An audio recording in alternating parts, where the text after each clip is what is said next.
Kita sering fokus pada proses menanam dan memanen. Padahal setelah panen justru ada perjalanan lain yang tidak kalah penting. Hasil pertanian harus dikumpulkan, disortir, diangkut, disimpan, lalu didistribusikan ke berbagai wilayah. Tanpa sistem yang rapi, hasil panen bisa terlambat sampai, rusak di perjalanan, atau bahkan tidak terserap pasar. Karena itulah dunia pertanian mengenal satu sistem penting yang disebut rantai pasok. Untuk memahami bagaimana rantai pasok pertanian bekerja, kita gunakan contoh cabai. Cabai merupakan komoditas hortikultura yang banyak diproduksi di sentra-sentra pertanian, seperti Jawa Barat, Jawa Tengah, dan beberapa wilayah Sumatera, sebagaimana tercatat dalam data Direktorat Jenderal Hortikultura Kementerian Pertanian. Setelah dipanen, petani umumnya menjual hasil panennya kepada pedagang pengumpul. Peran pengumpul ini penting karena mereka menghimpun cabai dari banyak petani kecil agar volumenya cukup besar untuk didistribusikan.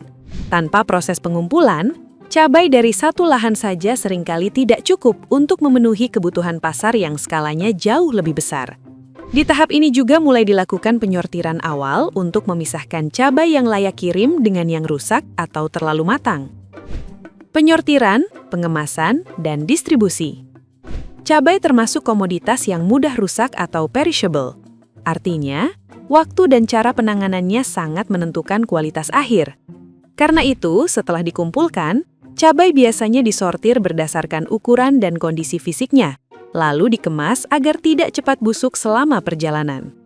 Setelah siap, cabai dikirim ke pedagang besar atau distributor di pasar induk. Salah satu contoh pusat distribusi besar adalah Pasar Induk Kramat Jati di Jakarta, yang menjadi simpul distribusi hortikultura dari berbagai daerah produksi. Di pasar induk inilah, cabai dari berbagai wilayah disalurkan ke pedagang eceran, pasar tradisional, hingga supermarket. Distributor berperan sebagai penghubung antara daerah produksi dan daerah konsumsi. Peran setiap aktor dalam sistem. Jika dianalogikan, rantai pasok pertanian seperti estafet dalam lomba lari. Petani adalah pelari pertama yang memproduksi cabai. Pedagang pengumpul menjadi pelari kedua yang memastikan volume cukup dan kualitas awal terjaga. Distributor atau pedagang besar berfungsi sebagai penghubung antar wilayah, membawa produk mendekati konsumen. Terakhir, pedagang eceran menyerahkan produk tersebut langsung kepada pembeli. Setiap tahap memiliki fungsi yang berbeda dan tidak bisa berdiri sendiri. Menurut FAO, sistem rantai pasok pangan dirancang untuk memastikan produk pertanian bergerak secara efisien dari produksi hingga konsumsi dengan meminimalkan kehilangan pasca panen.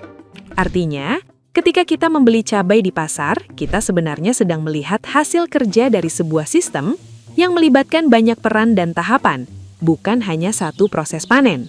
Rantai pasok pertanian adalah sistem yang menghubungkan lahan produksi dengan meja konsumen melalui tahapan yang terstruktur dan saling bergantung. Memahami alur ini membantu kita melihat pertanian bukan hanya sebagai aktivitas di lahan, tetapi sebagai sistem distribusi yang kompleks dan terorganisir.